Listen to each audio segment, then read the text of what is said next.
కోట్ల మంది గుండెల్లో ధైర్యమనే జెండా నాటి అండగా నేనున్నాను అని చెప్పేవాడే సైనికుడు.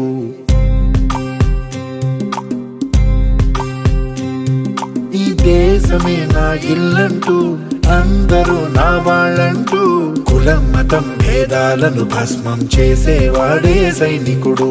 చెడు జరగని పగ పెరగని బెదరని గని సైనికుడు, అగు పెరుగని రక్షణ బలి చెదరని ముని సైనికుడు. మన ఆయుధాలు ఎన్నెదురైనా ప్రాణాన్ని ఎదురు పంపేవాడు ఒకటే ఒకడు వాడే సైనికుడు. నీకెవ్వరు నువ్వెళ్ళే రహదారికి జోహారు.